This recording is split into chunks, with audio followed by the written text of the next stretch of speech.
You're listening to Colorado Edition from KUNC. It's Monday, November 14th. I'm Jocelyn Mesa Miranda. Thanks for joining us.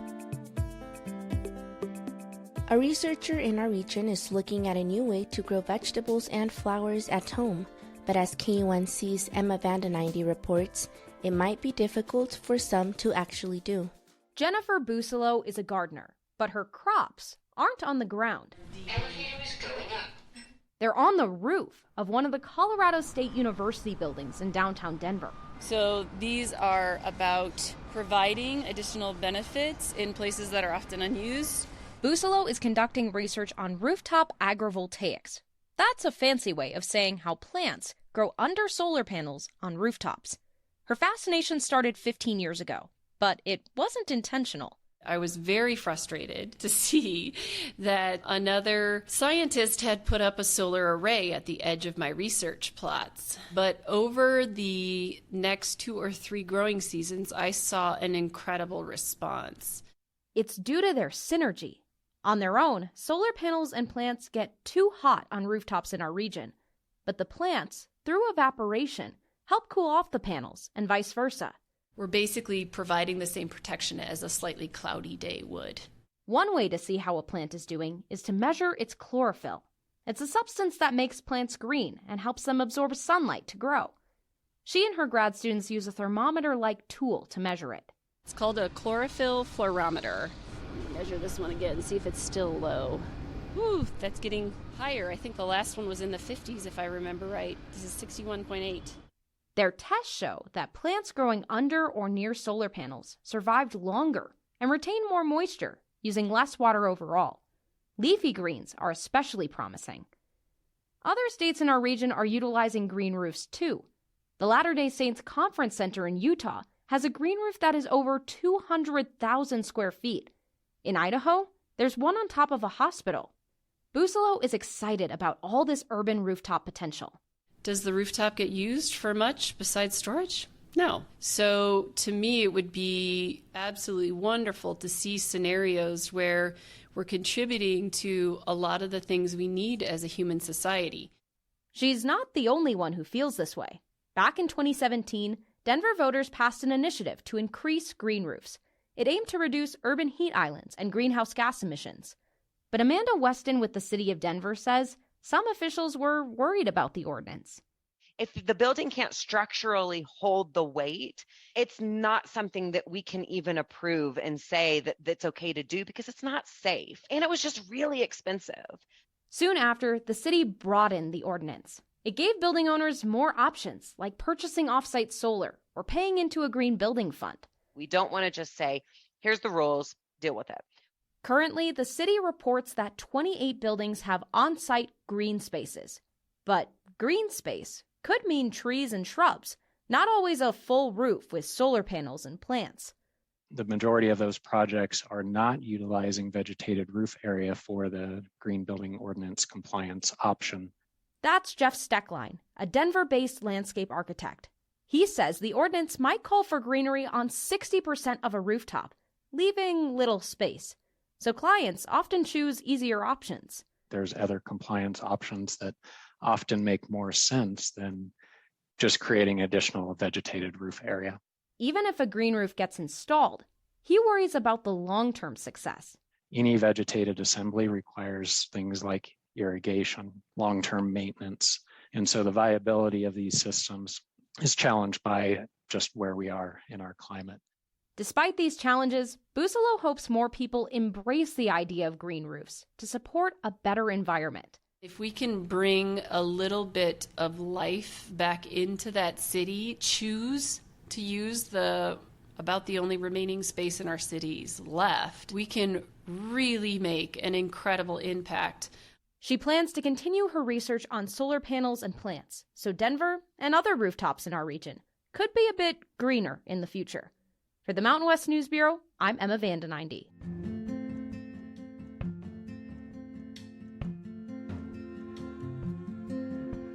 There's nothing quite as refreshing as a cold glass of water straight from the tap, but it takes a lot of work to make your water clean and tasty. City water providers from all over the Mountain West put their supplies to the test at a recent event in Colorado. KUNC's Alex Hager was invited to judge the taste test and filed this report. I'll be honest, I don't know a lick about judging water. I'm at best an amateur water enjoyer. But here in the middle of a bustling conference hall at a big hotel in the ski resort town of Keystone, our panel is at a long table as a crowd gathers to watch the tasting. Before we take a sip, I thought I'd ask the judge next to me for some of his expert advice. My name is Victor Sam. I'm an engineer at Stantec, which is a consulting firm. I actually did my master's at Colorado State University on taste and odor. What are you looking for? Like, what are we taking notes on? What are we noticing when we're tasting today?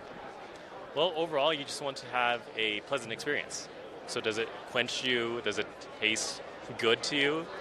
You can judge it from maybe mouthfeel, if it's slippery or is it grainy. So it's kind of like wine tasting. The organizers give us a taste and odor wheel, and it lists all the different notes and flavors you might pick up from a glass of H2O, chlorine and bleach, but it's also got a lot of the same things that people say about wine. Fruity, grassy, earthy. But that might not be much help to me and the other judge seated to my left. Colin Chung is on the board of the American Waterworks Association.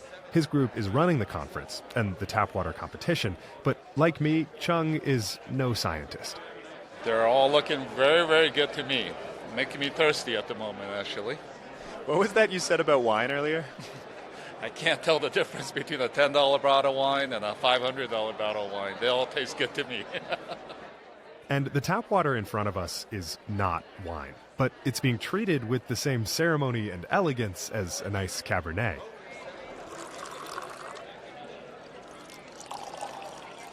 The organizers pour water from heavy bottles into stemmed glasses before handing samples from cities large and small to each of the judges, who are grading them on a scale of 1 to 10. All right, so I've had my first pass of the water here. I think it's time to go through and start getting some numbers down. The first one, not going to lie, little chemically, getting some chlorine notes, so I'm going to give that one a 5. And I do remember some more pleasant tasting waters down the line, so we'll start there. Are you noticing, after we've looked at this wheel of flavors and they said maybe you'll taste cork or grass or citrus, have you picked up on any of that? Not that advanced level here. The sweetness I can't taste. Sour, bitter, maybe the bitter, I don't know. But for someone who does know, let's turn back to our expert, Victor Sam. First thing that stands out is actually all of them taste very different. And the second one is, even though they're all different, there's 2 of them that give me the same feeling, just one more intense. I called that one rubbery. Does that sound right to you? I love that word. Yes. After all, it isn't really an exact science. Just ask one of the other judges, Sushira Pochuraju. She's an environmental engineer who the MC called Dr. Taste and Odor. Taste and odor is really subjective to people. So, people have differing opinions, right? Sitting next to each other, me and my partners have different opinions. Pochuraju literally has a PhD in water taste and odor, but she says that's not necessary to figure out which water tastes good to you. After plenty of hydration and a little deliberation, the organizers tally up the scores from the panel of 7 judges. The champion? Grand Junction, Colorado. After the dust settled, I caught up with Amy Brown with the winning city's water department. It feels awesome. Never win anything. And why do you think that people love Grand Junction water so much? Because it comes straight from the Grand Mesa, the world's largest flat top mountain. Yeah. So, gorgeous place, great water. Next up, all the regional winners take their water to the national championships, where they'll square off against some of the best water in North America to see whose taps are the tastiest. In Keystone, Colorado, I'm Alex Hager. This story is part of ongoing coverage of the water in the West, produced by KUNC and supported by the Walton Family Foundation.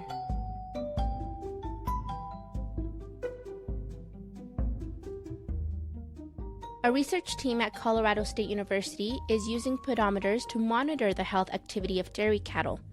The goal is to improve milk quality while maintaining a cost-effective solution for local farmers. Dr. Pablo Pinedo is an associate professor in CSU's Department of Animal Science and is heading up the study.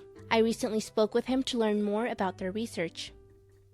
Before we get to the science, let's talk about the problem. One of the most common and deadly diseases in the dairy industry is mastitis. Can you tell me what it is and how it affects cows?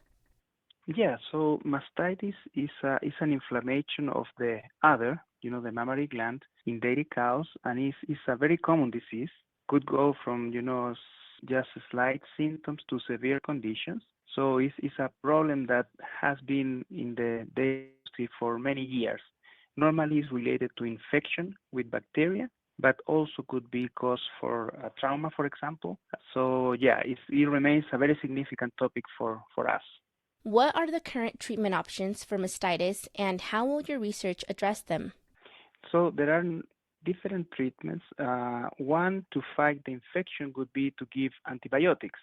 As you know, we are working in this case with organic dairies where they cannot use antibiotics for treating the cows. So it becomes a challenge when you have these cows that are sick and you want to help them, but you cannot use antibiotics. So there are some other strategies. For example, you can milk the cow more often, remove the milk from the udder, many times to the day, and that will help the cows. But as we are limited in these treatments, the focus of this research is to try to prevent disease. So we are going to really be focusing on catching these cows that may get sick soon or maybe starting some infections so we can help them timely. Let's dive into the details of the study. Your team is working with researchers at 5 other universities across the country. You all were awarded a $3 million grant from the U.S. Department of Agriculture. How will the funding be used and what's the goal? So we have 6 universities with 8 researchers, and we are going to be focusing on 5 different objectives. But the overall goal would be to identify some strategies that could help on preventing and controlling mastitis. But just kind of an overview of the 5 objectives, we want to first provide a extension program to help producers to understand better how to control mastitis. Then we want to measure how big is the impact of disease in these organic farms across the country. We want to develop some strategies that we can use to prevent disease, and this could be, for example, the way we dry the cows at the end of the lactation. We're going to be focusing on that. And finally, I think very interesting, we are going to try to understand how comfort and behavior are connected to mastitis. We have the opportunity to work with these sensors in the cows. We have about 5,000 cows with these pedometers in one leg, and we can know what is the cow doing during the whole day. So, if she's lying enough, she's resting enough, is she walking, is she going to eat? So we want to understand how the comfort component of the farm will help the cows to avoid disease, or how we can find cows that are starting to get sick through these changes in behavior. As you mentioned, part of the study will involve monitoring pedometers worn by the cows. Can you tell me more about how these monitors will work? Some sensors that are prepared for dairy cows, and you can use these ones that are in the feet of the cow, and they will measure mostly how many steps is she walking. They will measure if she's lying, if she's resting, if she's moving.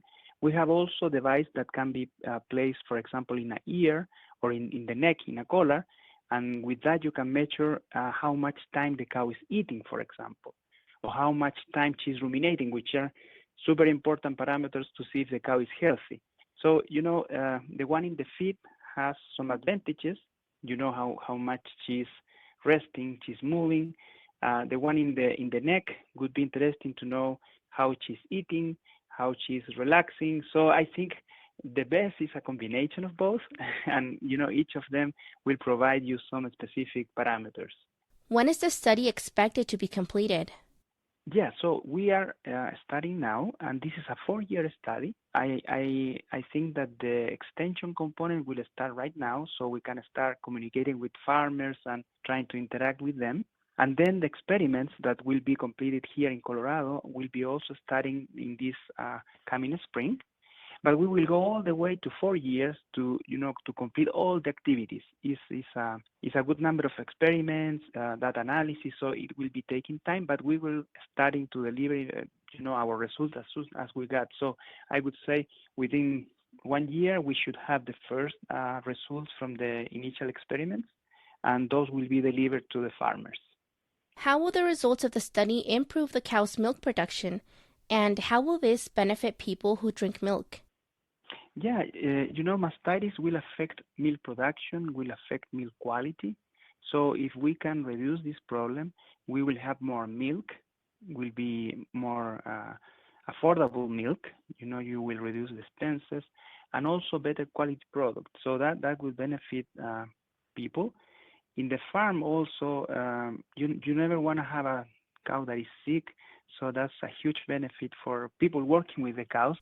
Thank you for taking the time to speak with me today, Pablo. Well, I'd like to thank you for reaching us. That's all for today on Colorado Edition. Thanks for listening. The Colorado Edition podcast is posted every Friday. Just hit subscribe on your favorite podcast app. If there's a story you'd like to hear, send us an email at coloradoedition@kunc.org. Our theme music is composed by Colorado musicians Brianna Harris and Johnny Burrows. Other music in the show by Blue Dot Sessions. I'm Jocelyn Mesa Miranda.